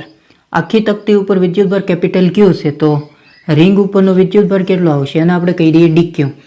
સો સૌથી પહેલાં તમારે બાયો સાવર્ટના આઈડિયા અનુસાર આ જે રિંગ છે એને લીધે કેન્દ્ર ઉપર ચુંબકીય ક્ષેત્ર કેટલું મળે એ તમારે ફાઇન્ડ કરવું પડે. એ આપણને મળશે સૂક્ષ્મ. ડન. એ કેટલું મળશે? તો કે ડીબી કેન્દ્ર ઉપર ચુંબકીય ક્ષેત્ર હોય કેટલું? μ0 ni અપોન 2r. અહીંયા આગળ તમે રિંગને લીધે કેન્દ્ર ઉપર ચુંબકીય ક્ષેત્ર છે એ ફાઇન્ડ કરો છો, તો અહીંયા આગળ રિંગ છે એની રેડિયસ આવશે. એગ્રી. આઈ છે આઈ એની જગ્યાએ તમે લખી શકશો એફ ઇન્ટુ ક્યુ. યાદ કરો ત્રીજું સેક્ટર. તો ડીબી ઇઝ ઇક્વલ ટુ μ0 આઈની જગ્યાએ આવશે એફ ક્યુ. પણ અહીંયા આગળ રિંગ ઉપરનો વિદ્યુતભાર કેટલો છે ભાઈ? ડીક્યુ. તો અહીંયા આગળ આવશે ડીક્યુ એના છેદમાં 2r. ઇવન અહીંયા આગળ આટાની સંખ્યા પણ આવશે, પણ અહીંયા આગળ ધારો કે એક જ આટો છે તો n બરાબર કેટલો આવશે? 1 આવશે. હવે સૌથી પહેલાં તમારે ડીક્યુ સી ફાઇન્ડ કરવો પડશે. આમ સીધી આપણે ત્રિરાશિ સી મૂકીએ. ધારો કે આખી ડિસ્ક છે બોલે તો તકતી, એનો એરિયા કેટલો આવશે? આખી તકતીનો એરિયા કેટલો આવે? પાઈ આર સ્ક્વેર. અને આખી તકતી ઉપર વિદ્યુતભાર કેટલો છે? કેપિટલ ક્યુ. તો રિંગ છે રિંગ એનો એરિયા કેટલો આવશે? લંબાઈ ગુણ્યા પહોળાઈ. સો રિંગ છે એની લંબાઈ કેટલી આવે? 2πr, અને પહોળાઈ મેં કેટલી આપેલી છે? dr. તો એરિયા આવશે 2πr ઇન્ટુ dr. અને એના ઉપરનો વિદ્યુત ભાર કેટલો હશે? ધારો કે ડીક્યુ. સો આના ઉપરથી તમને ડીક્યુ મળશે. So DQ is equal to શું આવશે? 2 pi capital Q R into DR. એના છેદમાં શું આવશે? Pi capital R square. અહીંથી પાઈ કેન્સલ આઉટ થશે એટલે ફાઇનલ ડીક્યુ આપણને કેટલો મળશે? 2 capital Q R into DR. એના છેદમાં આવી જશે કેપિટલ આર સ્ક્વેર. તો આપણને રિંગ ઉપરનો વિદ્યુત ભાર સી એટલો મળશે. આ ડીક્યુની કિંમત તમે અહીંયા આગળ મૂકી દો તો ફાઇનલ શું આવશે? DB that equal to mu 0 F upon 2r એમના, અને ડીક્યુની જગ્યાએ આવશે 2 capital Q R into dR upon capital R square. અહીંથી 2 કેન્સલ આઉટ થઈ જશે. એગ્રી? હવે કરવું પડશે તમારે બે બાજુ સંકલન. ડીબીનું થઈ જશે બી અને મ્યુ 0 પછી એફ પછી ક્યુ પછી અહીંથી આર કેન્સલ આઉટ થઈ જશે એટલું બારું અને છેદમાં આર સ્ક્વેર. અહીંયા આગળ આવશે સંકલનમાં ડીઆર. લોજિક સમજો, કારણ કે ફ્રીક્વન્સી સી બદલાય નહીં, આવૃત્તિ તો કોન્સ્ટન્ટ છે, પછી મ્યુ 0 કોન્સ્ટન્ટ છે, વિદ્યુત ભાર એનો ઈજ છે, વિદ્યુત ભાર એનો બદલાય. આખી ડિસ્ક ઉપર જેટલો વિદ્યુત ભાર છે એનો ઈજ છે, વધારાનો તમે એડ નથી કરતા. પછી કેપિટલ આર છે એ ડિસ્ક છે એની રેડિયસ છે, એ ચેન્જીસ ન થાય એટલે એ બધું કોન્સ્ટન્ટ. આખી ડિસ્કને લીધે કેન્દ્ર ઉપર તમારે ફાઇન્ડ કરવાનું છે ચુંબકીય ક્ષેત્ર. તો કેન્દ્ર ઉપર આવશે 0, ત્યાંથી તમારે જવું પડશે આર વધી, તો આવશે 0 થી કેપિટલ આર. આનું તમે રેખા સંકલન કરશો એટલે ડીઆરનું થઈ જશે કેપિટલ, ડીઆરનું થઈ જશે small R. Upper lower limit મૂકશો એટલે કેપિટલ આર આવશે. એક આર અહીંયા આગળ ઉડી જશે એટલે ફાઇનલ આપણને મળશે બી બરાબર મ્યુ 0 એફ ક્યુ અપોન કેપિટલ આર. તો તકતીને લીધે તકતીના કેન્દ્ર ઉપર ચુંબકીય ક્ષેત્ર છે આપણને એટલું મળશે મ્યુ 0 એફ ક્યુ અપોન કેપિટલ આર. ઘણી વખત ક્યુની જગ્યાએ તમે કિંમત મૂકી શકો એન ઇન્ટુ ઈ. ડન. ઇલેક્ટ્રોનની સંખ્યા કે વગેરે એવું તમને આપ્યું હોય તો જે કેપિટલ ક્યુ છે એની જગ્યાએ એન ઇન્ટુ ઈ પણ લખી શકાય. ફ્રીક્વન્સીની જગ્યાએ તમને આવતકાળ આપ્યો હોય તો એફ બરાબર 1/t પણ આવે. સો જુદા જુદા ઇક્વેશન છે એ બનાવી શકાય. ડન. સો આ બેઝિક આખો આઈડિયાઝ થઈ ગયો છે, એકદમ સ્ટ્રેટ ફોરવર્ડ આખો આઈડિયાઝ છે. ત્યાર પછી થર્ડ કેસની અંદર આપણે ધારો કે કોઈ રિંગ લઈ લઈએ આ રીતે. આ બે પોઈન્ટ સાથે આપણે કોઈ 20 વોલ્ટની બેટરી છે એને આપણે કનેક્ટ કરીએ. આ બેટરીનો પ્લસ આ માઇનસ એટલે અહીંથી રેવાજીક રીતે આઈ જેટલો પ્રવાહ છે ધારો કે ફ્લો થાય. સમાંતર જોડાણ થઈ ગયું. ધારો કે અહીંયા આગળ પ્રવાહ પસાર થાય છે એ છે I1, અહીંયા આગળ પ્રવાહ જે પસાર થાય એને આપણે કહી દઈએ I2. તમને કોઈ એમ પૂછે કે કેન્દ્ર ઉપર ચુંબકીય ક્ષેત્ર હોય કેટલું? 0. શા માટે? ઓકે, આ ગુરુચાપ છે, આ લઘુચાપ. સો ગુરુચાપ છે એની માટે લંબાઈ વધારે હોય. લંબાઈ વધારે હોય તો એનો અવરોધ પણ વધારે થાય, કારણ કે આર બરાબર રો એલ અપોન એ થાય નોર્મલી. આર બરાબર રો એલ અપોન એ. લંબાઈ વધારે હોય તો એને અનુરૂપ અવરોધ પણ વધશે. તો ગુરુચાપ માટે અવરોધ વધારે થશે. અવરોધ વધારે હોય તો આઈ બરાબર વી અપોન આર અનુસાર અવરોધ વધારે હોય તો પ્રવાહ સી ઓછો હોય. તો I1 છે એ કેટલો હોય છે? ઓછો હોય છે. ડન. આ થઈ ગઈ લઘુચાપ. લઘુચાપ માટે લંબાઈ નાની છે, સો આની માટે લંબાઈ નાની એલ ઓછી અને અનુરૂપ અવરોધ પણ કેવો હોય છે? ઓછો. અવરોધ ઓછો છે પરિણામે પ્રવાહ સી કેવો હોય છે? વધારે. ડન. તો અલ્ટિમેટલી તમે જોવા જઈશો તો I1 L1 જેટલું હશે એટલું જ I2 L2 થશે, કારણ કે અહીંયા આગળ લંબાઈ વધારે છે, પ્રવાહ ઓછો છે. અહીંયા આગળ લંબાઈ ઓછી છે, પ્રવાહ વધારે છે. તો આ બેલેન્સ થઈ ગયું. ડન. ચુંબકીય ક્ષેત્ર ડીબી બરાબર આ છે mu 0/4 IDL cross R cap upon R square. So ચુંબકીય ક્ષેત્ર સી એ આઈ અને એલ ઉપર આધાર રાખે. ડન. તો હું સીધું આવું લખી શકું, I1 L1 જેટલું છે એટલું જ થઈ જશે I2 L2. I1 L1 છે એ થઈ ગયું B1 અને I2 L2 છે એ થઈ ગયું B2. તો નેટ કેન્દ્ર ઉપર ચુંબકીય ક્ષેત્ર આપણને કેટલું મળશે? 0 મળશે. બીજી રીતે જો સમજવું હોય તો બીજી રીતે સમજી શકાય. કઈ રીતે? જો ગુરુચાપમાં પ્રવાહ આમ પસાર થાય, તો એનું જે ચુંબકીય ક્ષેત્ર છે એ બોર્ડના સમતલની અંદર રહેશે. એગ્રી? લઘુચાપ માટે કરંટ આમ પસાર થાય તો એનું ચુંબકીય ક્ષેત્ર છે એ કેન્દ્ર ઉપર ક્યાં આવશે? બહાર. એક ચુંબકીય ક્ષેત્ર અંદર, એક બહાર. નેટ ચુંબકીય ક્ષેત્ર કેટલું આવશે? 0, કારણ કે બે ચુંબકીય ક્ષેત્ર છે એને માટેના મૂલ્ય કેવા છે? સમાન છે. ડન. તો આ રીતે તમે વિચારી શકો. ઇવન ફોર્સ કેસ આપણે આવો લઈએ, ધારો કે કોઈ રિંગ છે, અહીંયા આગળ આપણે કોઈ બેટરી છે એને કનેક્ટ કરીએ, આ પ્લસ માઇનસ. હવે તમને કોઈ એમ પૂછે કે કેન્દ્ર ઉપર ચુંબકીય ક્ષેત્ર કેટલું થાય? અહીંયા આગળ કેન્દ્ર ઉપર ચુંબકીય ક્ષેત્ર નેટ આપણને કેટલું મળે? 0. હવે વિચારીને મને કહો તો અહીંયા આગળ ચુંબકીય ક્ષેત્ર હોય કેટલું? 0 ન થાય. શું કામ? કારણ કે પ્રવાહના ભાગ નથી પડતા, પ્રવાહ એક જ દિશામાં ફ્લો થાય. એટલે કેન્દ્ર ઉપર તમને ચુંબકીય ક્ષેત્ર મળશે અંદરની દિશામાં. એગ્રી? તો અહીંયા આગળ ચુંબકીય ક્ષેત્ર કેન્દ્ર ઉપર 0 થશે નહીં. સો બી નોટ ઇક્વલ ટુ 0 થશે. ડન. તમને કોઈ પણ આકાર આપે, પ્રવાહના ભાગ પડતા હોય તો કેન્દ્ર ઉપર ચુંબકીય ક્ષેત્ર હંમેશા 0 થાય. ધારો કે અહીંથી દાખલ થતો કરંટ I છે, તો ફરજિયાત અહીંથી બહાર નીકળતો કરંટ કેટલો હોવો જોઈએ? IS. અહીંથી કરંટ છે એના બે ભાગ પડશે, I1, I2. હવે કોઈ પણ જાતનું વિચાર્યા વગર તમને કોઈ એમ પૂછે કેન્દ્ર ઉપર ચુંબકીય ક્ષેત્ર કેટલું? 0 જ હોય. ડન. સો આ સામાન્ય રૂલ થઈ ગયો એકદમ. જો પ્રવાહના ભાગ પડતા હોય કેન્દ્ર ઉપર તમને ચુંબકીય ક્ષેત્ર પૂછે તો કેન્દ્ર ઉપર ચુંબકીય ક્ષેત્ર હોય હંમેશા કેટલું? 0. ક્લિયર? તમને કોઈ પણ ચાપ આપી હોય તો ચાપના કેન્દ્ર ઉપર ચુંબકીય ક્ષેત્ર છે એ હોય કેટલું, એ તમારે ફાઇન્ડ કરવું હોય તો એની માટેનું એક સિમ્પલ સૂત્ર છે. એ સૂત્ર હું તમને તારવી દઉં. તમારે સીધું યાદ રાખવાનું છે, જુદા જુદા તમને એંગલ આપે તો એ એંગલને લીધે નેટ ચુંબકીય ક્ષેત્ર છે કેન્દ્ર ઉપર આપણને કેટલું મળશે એ તમે ઇઝીથી ફાઇન્ડ છે કરી શકો. માની લો કે આ રીતે કોઈ સર્કિટ આપે અથવા કોઈ પણ પરિપથ છે તમને આપે. ડન. આ થઈ ગયું ધારો કે કેન્દ્ર. અને આ રીતે ધારો કે કોઈ તમને ચાપ આપે, અહીંથી કરંટ છે દાખલ થાય, આ રીતે ફ્લો થાય. ક્લિયર? હા. અને અહીંથી કરંટ છે બહાર નીકળે. એગ્રી?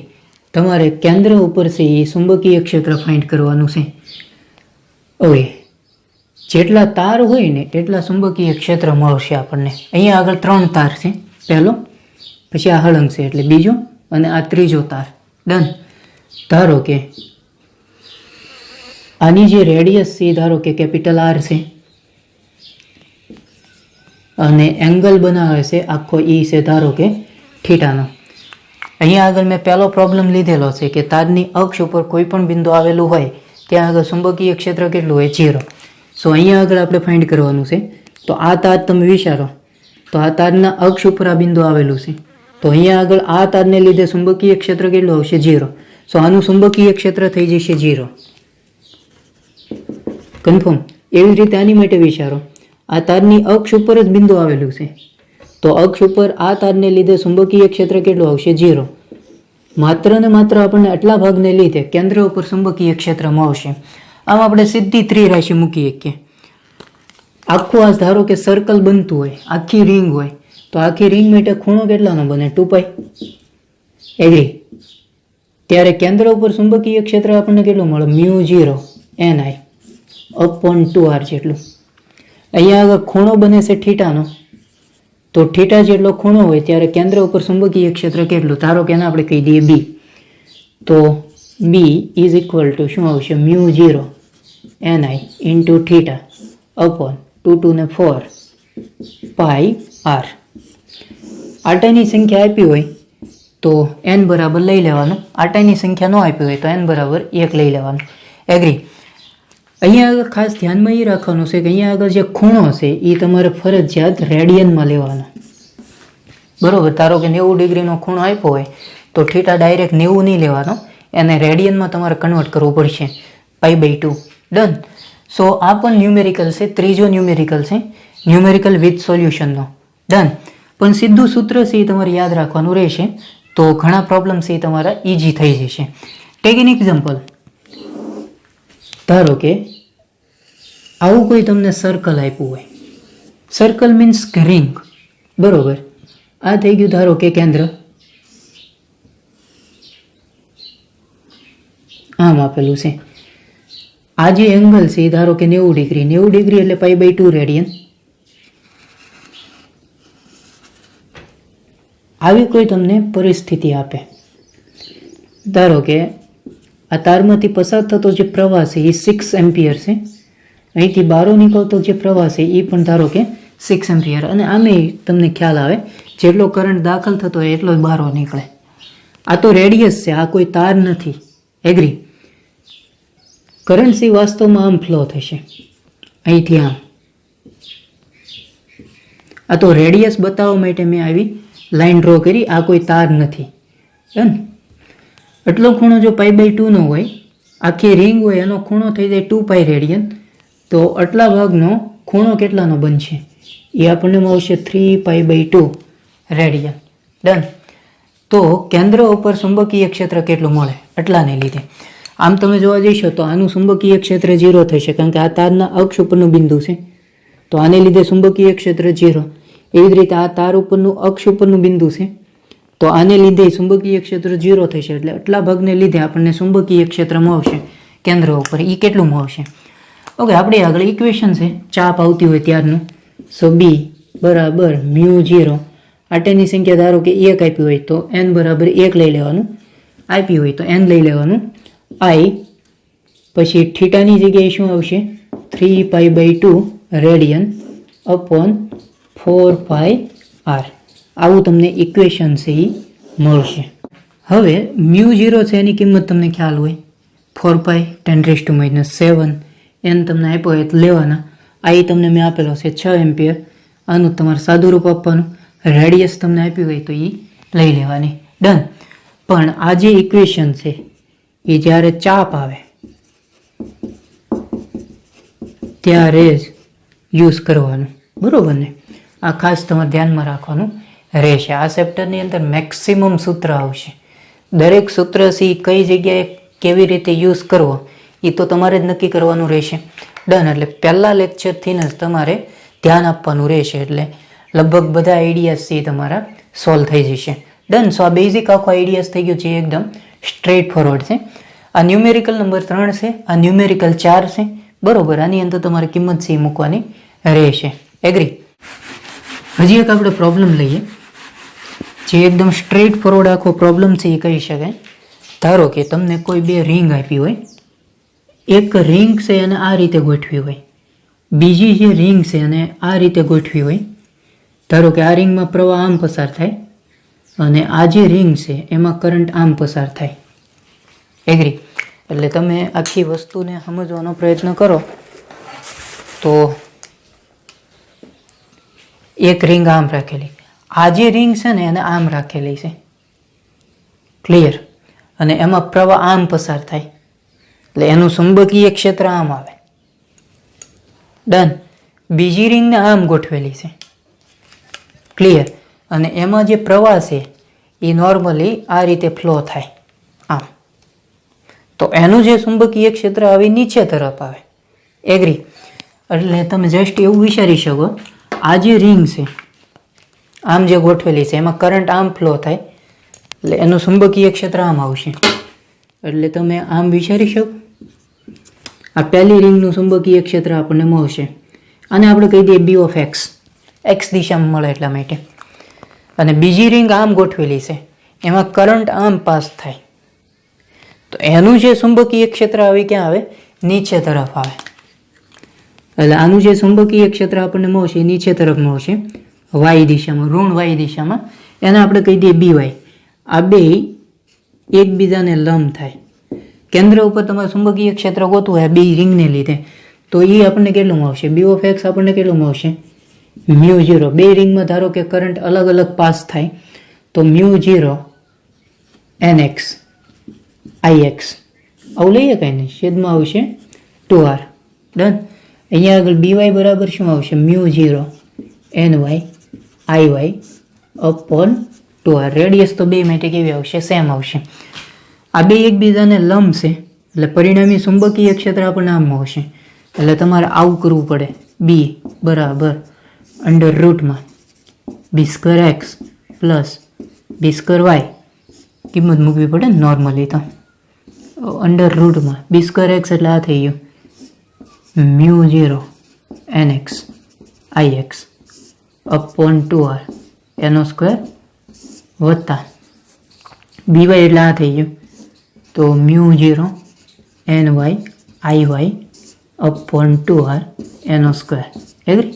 બાકીનું જે કોમન નીકળે અને કોમન કાઢી વર્ગમૂળની બારું લઈ લેવાનું. અહીંથી તમારે કામ છે એ જાતે કરવાનું રહેશે. ઇવન આમાં આપણને બે ચુંબકીય ક્ષેત્ર એકબીજાને લંબ મળે છે. પછી કોઈ થીટા જેટલો ખૂણો આપ્યો હોય તો ચુંબકીય ક્ષેત્ર પરિણામી ગોતવા માટેનું સૂત્ર શું છે? b² x plus b² y વત્તા 2bx by આવું થાય cos થીટા. અને થીટા જે આપ્યો હોય એ તમારે મૂકી દેવાનો રે. ડન. આમાં તો પરફેક્ટ 90નો જ ખૂણો બને છે. ઇવન બે રીંગો છે અને થીટા જેટલા ખૂણે છે એ ગોઠવી હોય. એક રિંગ ધારો કે આમ હોય અને બીજી રિંગ સહેજ ત્રાસી હોય. આ રીતે આમ છે એક રિંગ, બીજી રિંગ આમ ગોઠવી હોય તો આ બે રિંગ વચ્ચેનો કંઈક એંગલ તૈયાર થશે. ડન. એટલે ચુંબકીય ક્ષેત્ર જે આપણને મળે એ બે વચ્ચેનો એંગલ છે તમને કંઈક મળશે. તો ત્યારે તમારે આ ઇક્વેશનનો યુઝ કરવો પડે. પણ એમાં મારે થીટા છે તમને આપવો પડે. ડન. એવી જ રીતે હજી એક પ્રોબ્લેમ આપણે લઈ લઈએ. જો ચુંબકીય ક્ષેત્ર છે એ વિરુદ્ધ દિશામાં આપણને મળતા હોય તો ચુંબકીય ક્ષેત્ર છે એની બાદબાકી થાય. અને ચુંબકીય ક્ષેત્ર છે એ એક જ દિશામાં આપણને મળતા હોય તો એનો સરવાળો થાય. આ સિમ્પલ રૂલ, બરોબર ને? જેમ આપણે બળ છે એ વિરુદ્ધ દિશામાં લેતા હતા ત્યારે પરિણામી બળ શોધવા માટે આપણે બે બળોની બાદબાકી કરતા હતા. એક બળ આમ હોય, બીજું આમ હોય તો મોટામાંથી નાનું તમે બાદ કરતા હતા. સેમ એ જ નિયમ અહીંયા આગળ આપણે લાગુ પાડીશું. ધારો કે આપણી આગળ કોઈ બે રિંગ હોય. આ પહેલી રિંગ, અહીંયા આગળ ધારો કે બીજી રિંગ. બે રિંગ છે એના કેન્દ્ર એક જ કેન્દ્ર ઉપર સંપાત થાય એ રીતે આપણે ગોઠવેલું છે અને કહેવાય સમકેન્દ્રીય રિંગો. બે રિંગમાંથી પ્રવાહી ધારો કે અલગ અલગ ડાયરેક્શનમાં ફ્લો થાય. આ રિંગમાં પ્રવાહ આમ પસાર થાય અને આ રિંગમાં પ્રવાહ આમ પસાર થાય. એકમાં સમઘડી દિશામાં પ્રવાહ હોય તો બીજી રિંગમાં વિષમઘડી દિશામાં પ્રવાહ છે પસાર થાય. તો રિંગના કેન્દ્ર ઉપર ચુંબકીય ક્ષેત્ર કેટલું મળે? ઓકે, આ જે રિંગ છે એની માટે આપણે કરંટ લઈ લઈએ I1, આ રિંગ માટે કરંટ લઈ લઈએ I2. પહેલી રિંગ માટે રેડિયસ આપણે લઈ લઈએ R1, બીજી રિંગ માટે રેડિયસ આપણે લઈ લઈએ R2. પહેલી રિંગમાં આટાની સંખ્યા ધારો કે N1, બીજામાં N2. આવી બધી તમને પરિસ્થિતિ છે આપી દી. ડન. તો કેરફુલી તમે ચેક કરવા જઈશો તો પહેલી રિંગમાં કરંટ આમ પસાર થાય તો એનું ચુંબકીય ક્ષેત્ર બારું આવે. અન્ડરસ્ટેન્ડ? અને બીજી રિંગમાં કરંટ આમ ફ્લો થાય એનું ચુંબકીય ક્ષેત્ર અંદર આવે. ક્લિયર? તો તમારે સૌથી પહેલાં B1 અને B2 છે એ ફાઇન્ડ કરવા પડે. તો B1 કેન્દ્ર ઉપર ગોતવું છે એટલે μ0 N1 I1 અપોન 2 R1. બીજી રિંગ માટે શું આવશે? μ0 N2 I2 અપોન 2 R2. એક ચુંબકીય ક્ષેત્ર અંદર છે, બીજું ક્ષેત્ર છે એ બહાર છે. જો તો પહેલી રિંગમાં કરંટ આમ ફ્લો થાય તો એનું ચુંબકીય ક્ષેત્ર બહાર આવશે. બહાર આવે ને આપણે ડોટ વડે બતાવશું આમ. બીજી રિંગમાં કરંટ આમ પસાર થાય તો એનું જે ચુંબકીય ક્ષેત્ર આવશે એ અંદર આવશે. અંદર આવે તો એને આપણે ચોકડી વડે બતાવશું. હવે બે ચુંબકીય ક્ષેત્ર વિરુદ્ધ દિશામાં છે તો પરિણામી ચુંબકીય ક્ષેત્ર તમારે ગોતવું હોય તો B1 માંથી B2 બાદ કરાય અથવા B2 માંથી B1 બાદ કરાય. ડન. B1 ની જગ્યાએ કિંમત મૂકો, B2 ની જગ્યાએ કિંમત મૂકો એટલે તમને કેન્દ્ર ઉપરનું ચુંબકીય ક્ષેત્ર છે આ બે રિંગને લીધે મળશે. હવે ખાસ ધ્યાન રાખજો, માની લ્યો કે બે રિંગ હોય એમાં પ્રવાહ એક જ દિશામાં ફ્લો થાય આમ. તો ચુંબકીય ક્ષેત્ર પરિણામી તમારે ફાઇન્ડ કરવું હોય તો અહીંયા આગળ સરવાળો થશે. શું કામ? આ જે રિંગ છે એમાં કરંટ આમ પાસ થાય તો એનું ચુંબકીય ક્ષેત્ર બારું. બીજી રિંગ છે એમાં કરંટ આમ પાસ થાય તો એનું ચુંબકીય ક્ષેત્ર બહાર આવશે. બે બહાર આવે તો સરવાળો થઈ જાય B1 plus B2. Done. So આ એક ખાસ તમારે ધ્યાનમાં રાખવાનું થશે કે બે રિંગ આપી હોય, બે રિંગોમાં વિરુદ્ધ દિશામાં પ્રવાહ પસાર થતો હોય તો ચુંબકીય ક્ષેત્ર એક રિંગનું બહાર આવતું હોય તો બીજીનું અંદર જશે. અને બે રિંગમાં સમાન દિશામાં પ્રવાહ પસાર થતો હોય તો કાં તો બે રિંગના ચુંબકીય ક્ષેત્ર બહાર આવશે કાં અંદર આવશે, જે એકદમ સ્ટ્રેટ ફોરવર્ડ આખો આઈડિયા છે, જે એકદમ ઇઝી છે. ડન.